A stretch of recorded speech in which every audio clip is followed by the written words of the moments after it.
Hello everyone and welcome to another video here at Seb's Garage. We've got the silver daily driver, lovingly known as a shit fit. I'm gonna have to come up with a new nickname for it now that it's actually turning out to be a really nice daily driver. So put in the comments what you think we should rename that thing. But we've got it in here today because today I'm going to show you how you can have a pretty decent short shifter in your car for about $100. So let's get into it. So here we've got everything we're gonna need to kind of make our own DIY budget short shift kit for the Honda Fit. It is a combination of mods that's not very well known, but they are fairly inexpensive. We've got this is a new speed short shift kit. It's for an 8th gen SI, but it will work on the Fit. I do like the Skunk 2 one better. It's a couple of dollars more, but I think it's a little bit nicer piece of kit. We've got some base bushings, which are also for the same generation Honda Civic or RSX.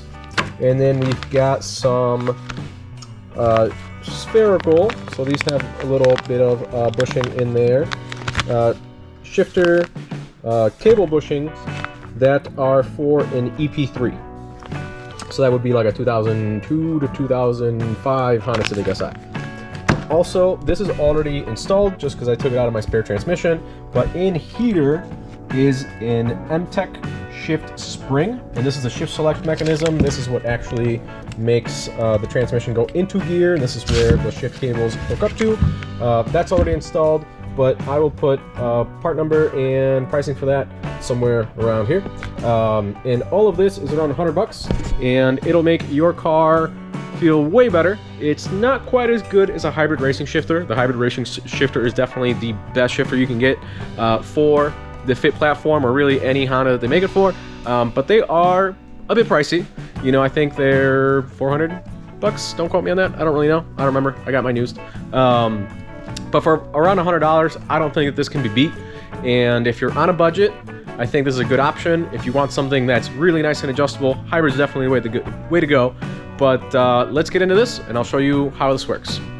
So the first thing we'll do is, with the hood in service mode, we're going to take off the intake and battery. That will give us room to work on the shift mechanism that is underneath all this on the transmission. So let's go ahead and get that done. And just like that, we've got intake battery and battery tray removed. Battery tray is not necessary to pull off, but it does make this a whole heck of a lot easier. It's 3 bolts, so I just went ahead and did it. Here we can see that is the shift mechanism that we'll be playing with. You can also see that braided Seb's Garage clutch delay valve delete line beautifully installed in there, and how terrible of shape these motor mounts are in. Let me see if I can get you in there up close. Yeah, look at all that dry rubber. Lighting's kind of terrible. So what we need to do first is, there's a shift cable down there, and there's another one up here, and we're gonna get those out of the way and disconnected so we can change the bushings on those after we swap out the MTEC shift spring assembly. So this one, like I said, I already have installed in a different one, so I'm just going to swap it in and out. But there are some really good instructions through MTEC on how to install it in your transmission. So I'm not going to go into super detail. I'm just going to pop it out, put it back in, and then we'll do the shift cable bushings. All right, we've got the shift select mechanisms out of the transmission. This is the old one, and this is the one with the replaced MTEC spring. Replacing it is not super difficult. It's a little tinkery. There's a bolt that holds all this stuff together right there. You undo that, all this comes out, you put the new spring in, put it all back together. But you got to make sure this is installed correctly, or the transmission's not going to want to shift the way it's supposed to. Again, MTEC's got some good instructions on that. And the difference is that this spring here is thinner and very easy to move, and this spring here is thicker and not so easy to move. So it firms up the side-to-side movement on the shifter. So I'm gonna go ahead, get that installed in the transmission, and when you are doing this, make sure you reseal that mating surface, clean it up real nice. Don't get any of that sealant in the transmission, because that would be bad news. And use Honda Bond. Honda Bond is the best stuff that you can use for this kind of thing. Pretty cheap to get from the dealership. If not, you can order online for a couple bucks less. But I'm gonna go ahead, throw that in, and then we'll do the bushings. All right, we've got the shift select solenoid put back in place and sealed up. I've made sure that it shifts into gear like it's supposed to. So now we get to do the bushings. These are the bushings here, and the factory ones are very soft.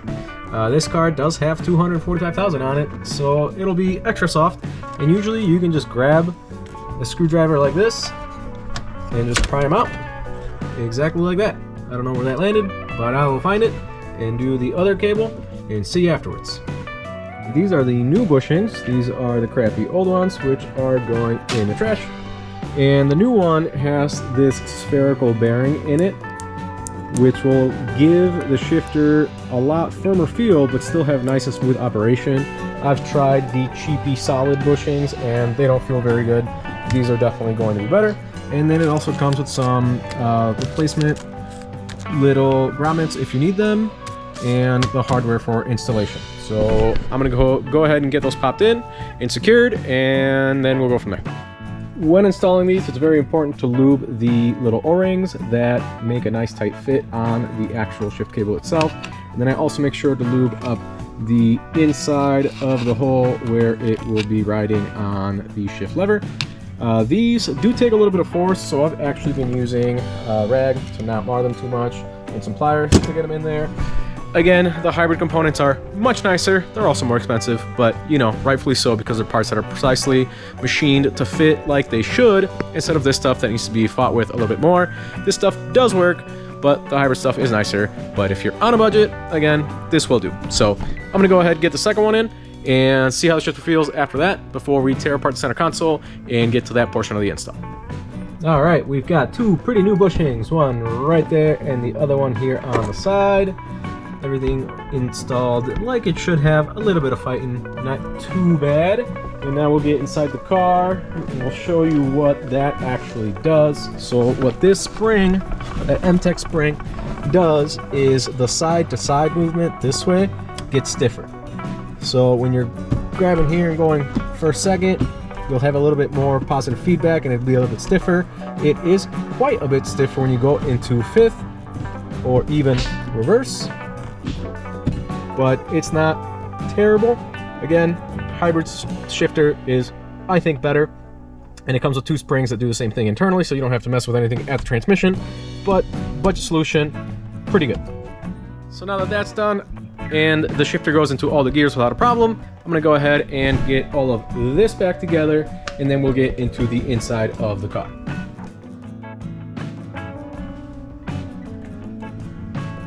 Now that that's complete, we're gonna get inside the car and we're gonna remove the center console. It's pretty simple. There is a little cover underneath the e-brake handle, some clips at the front, right there, and then a couple of screws, one on each side, back by the rear mounting of the front seat. And if your car is a sport model, you'll also have to undo the electrical connection for the aux port, and I believe the base models also have the 12-volt lighter in the center, so those have to come out, but not very difficult. Let's pop that out, and then I have something special to show you as a bonus once that happens. So now that we've got the center console out, this is the factory shift boot. It's a corrugated rubber thing. It's not very cool looking, and what I'm making is this. It's a delete plate. So a lot of people that run the hybrid shifters on their cars want to show them off, and this is acrylic, so I'll be able to make a clear version. I just had a bunch of black acrylic on hand to prototype with, and it's a mix of laser cut and 3D printed products. So I'm going to transfer this over to the center, put the center in the car, make sure that my measurements are correct, and if they are, I'm going to keep working on that and try to get that launched on the website pretty soon, because it's something that a lot of people have been asking for, and I think it'll make a really cool little centerpiece for a lot of people's cars. What I plan on doing with the clear one is etching the shift pattern and the Subs Garage logo on them, and then if you wanted to, you could actually make that backlit and make the clear acrylic look really cool with the edge pieces on it. So gonna go ahead and do that test fit and see how it goes. So we got this mocked up in the car real quick, and I knew this, but this goes to show you the circle inside here, this inner one, is perfectly centered in the piece that I made, but look at how far off center the shifter sits in that hole. So the shifter actually sits way further forward and a little bit to the left compared to the actual hole in the center console. So I made some marks to go off of to change the pattern on this a little bit. I'm also gonna do some more tweaking of the 3D printed mounting pieces, and from there I will make a new iteration of everything, get it printed up and laser cut and try it out and see how it fits. So I'm gonna go ahead and do that, and then disassemble, reassemble, and try again. Let's get at it. All right, so everything's torn apart. I got the old one with all my measurements on it and spent a good bit of time last night making a new one. This one's got a different type of hole in it, and I played around with some etching of the logo that will be a lot more visible when these are made out of clear acrylic. I also revamped the mounting pieces, and it only took that many tries to get it right. But now I'm gonna go ahead and swap this onto the console, put that in the car, and see how it fits. All right, we got the console installed in the car. We don't have a shift knob yet because I'm just trying stuff, but the time that this is rightfully installed in here, you can see the logo a little bit better there. Again, this is made out of clear material. It'll be a lot more visible, and having that backlight will be pretty cool. So I think the side to side is good, but I need to make it a little bit bigger front to back. But I'm really liking the way that that looks, and it's got plenty of space for everything. I just need to make the front to back just a little bit bigger, I think. So I'm gonna go ahead and revamp that, and we'll get back again. And just like that, we've got the console out. That's the smaller hole. We've got one with a longer hole, and I also did a little bit more engraved. This one's a little bit deeper. Again, it's a little bit difficult to see with how glossy this is. So I'm gonna go ahead and get this thrown onto here. Just like that. So now we've got the bigger opening. I'm gonna go ahead and throw it in the car. And just like that, it's installed. It is still hitting a little bit towards the front. So I think what I'm gonna do is, now that it's properly installed, I can see that I made the hole bigger, but I think I moved it a little too far back. I'm gonna move it just a little bit up front. But this is good enough to where I know what I got to do to finalize this. The hardest part was making the mounting brackets underneath to get everything aligned properly and have a nice seal all the way around. So pretty happy with that. These will be on the website fairly soon. I'm looking to probably have these done before the end of February, which would be pretty cool to get these on the site and keep working towards my goal of 10 products within this year. But I'm going to get this all back apart, and we're going to get into the fun stuff, which is actually making this a short throw shifter. So next up, we've got the short shift adapter and the base bushings. They kind of happen at the same time, since we have to take off the shifter base from the car to be able to install the short shift adapter. These replace some very soft rubber bushings that come on the car from the factory and really stiffen up the shifter base, which gives it a bit of a nicer positive feel. And then this guy goes on the bottom of the shifter. This connects to the shift cable end, and basically what it does is it makes that longer from the pivot point. So instead of having to have a lot of movement for the same amount of travel or throw, it makes it longer, and you have a shorter throw for the same amount of movement at the bottom where that pivot is. So let's go ahead and get those in the car. So for the shifter section here, there's a couple tips and tricks that I'll show you that make this a lot easier. The first one is the carpet has these little cutouts right here. So there's two on each side, and they basically clip into this air duct plastic here. I pop them out of the way just so that the carpet is not in the way of everything. And the second thing I do is there's usually this piece of plastic going across the center here, and I grab some tin snips and just cut it out because you don't need this, and it makes this a lot more difficult than it needs to be. This is not the right way to do it, but it is definitely the easiest way to do it. So if you don't mind making a slight cut in something that is not that important, then go ahead and follow this because it'll make your life a lot easier. Then you will want to loosen up the shift cable itself. It's locked in and it has to rotate to the left, and then it can pop up and out of the way to the bolt that is underneath here. You can see it hidden underneath the cable there. Speaking of which, there are 4 bolts They are 12mm bolts, and they're kind of long. If your car is a Midwestern crusty car, then be careful not to break them because the bottoms are exposed to rust. So pop those out, and then this whole thing will be free. All right, once you've got the shifter free of all 4 bolts, you're going to want to undo the electrical harness. There's a clip that goes right here, another one on the side, and then you'll come to the side here, and there is a cotter pin on the shift cable right there. You'll pop that cotter pin out, and the shift cable will come off. And then the bottom one is just a little spring tab that pops out right in there. You can see a little black line right there. That one you just pop out with your finger, and the cable drops. And then the other shift cable for the front here is just a little C-clip. You can put a little flathead screwdriver underneath it, or a pry tool for like interior removal stuff, and that one comes off. And then the whole shifter assembly can go on the bench, and we can put the short shift adapter and bushings on it. All right, so now that we've got our crusty old shifter out of the way, these are the shift bushings here. They've got a little sleeve that just pushes out towards the bottom. Once that bushing is out, the actual rubber piece can just be pried out. And then at the bottom here, we're going to be working with this guy, but we're going to have to remove that ball. So with some pressure, it'll pop off, and then this little guy will go on and tighten with the supplied Allen key. All right, so we got all the bushings off, and we got the adapter on.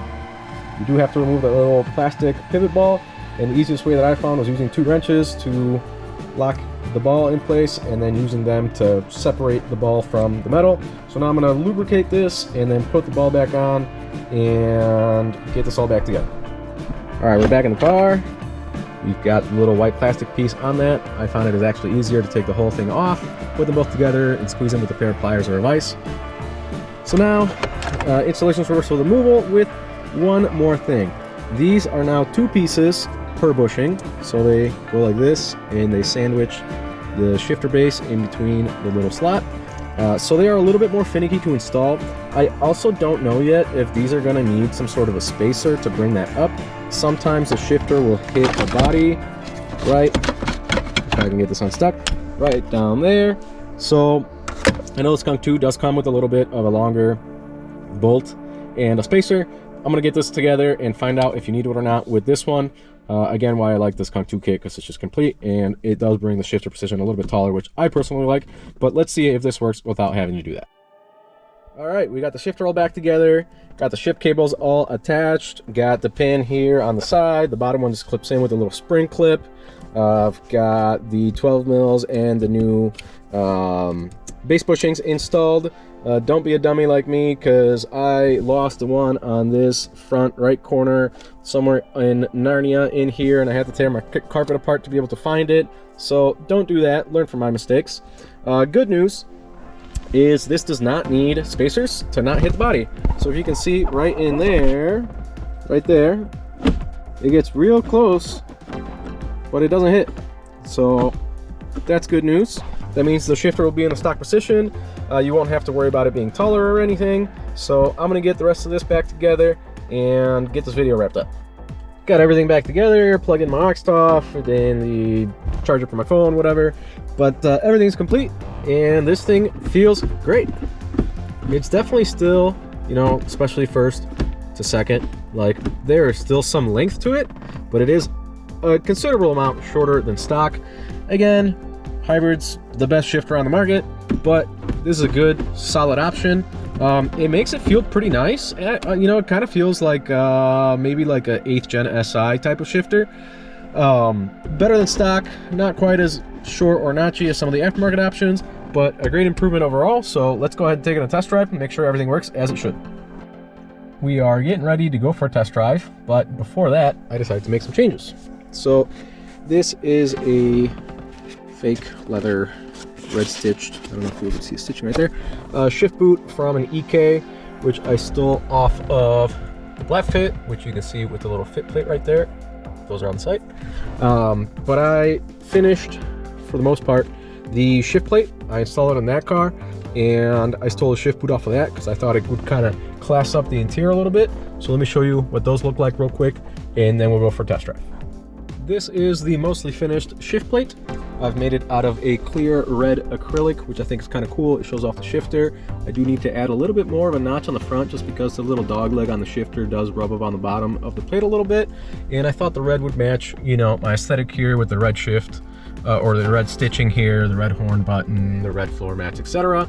And also, a little sneak peek here, I've been working on a gauge pod since the car is going turbo, and this would be a great time for them. So that is still very early development. I got a bunch of questions about that guy when I posted them on a story on Instagram, but it is something that I'm working on and will be for sale eventually. I don't know exactly when yet. It's going to take a lot of development to get that exactly where I want it. Right now they're pointed a little bit down, and I want them to kind of sit up a little bit, and I want the back of it to point down and kind of flow with the shapes of the dash a little bit more. But yeah, I'm really happy with this guy. It works well and shows off the shifter a good bit. I also made the mounting brackets for it out of a black ASA plastic, which will hold up to the heat in here.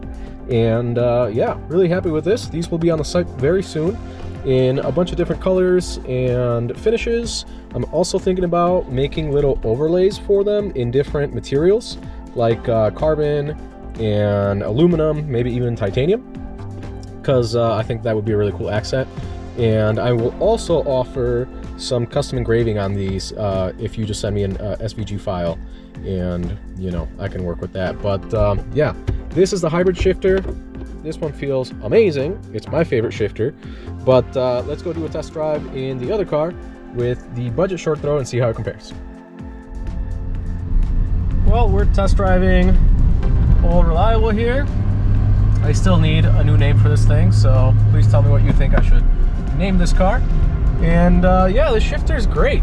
You know, for somewhere around $100, it's again not as nice as the hybrid, but you know, the hybrid is about 4 times as much, so yeah, that's expected. But it's definitely a great improvement over stock. You know, the shifts are still a little long, but definitely better. I think the biggest improvement is probably the shift cable bushings and the MTEC spring. They really add a lot of positive feedback on the shifter, which I feel like the factory shifter is missing. And yeah, it definitely adds to the driving experience without making it too much.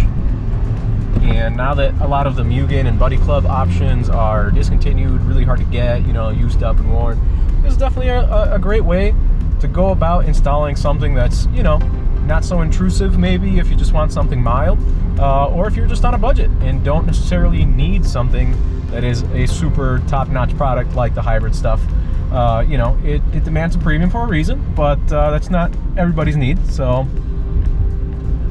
and yeah, this is a great option. I've actually been really enjoying it in downshifting situations. I think it's been the most useful there, so we'll do a quick one here. Makes that a lot faster and a lot more responsive. You're not digging for gears and making sure you're, you know, in the right one. So let's get back to the shop and we'll close this one out. Well, after a successful test drive, we get to take shifter off the list, and then we also did do the alignment last week, so the car is driving better now. So making progress. Still got a couple smaller items to take care of, but we'll get to those. So that is the budget short throw shifter option. If you have a first or second gen, it'll work for sure on those. I have not tried on a third gen yet, but if you do, let me know in the comments, because I'd be curious to know if it also works on those.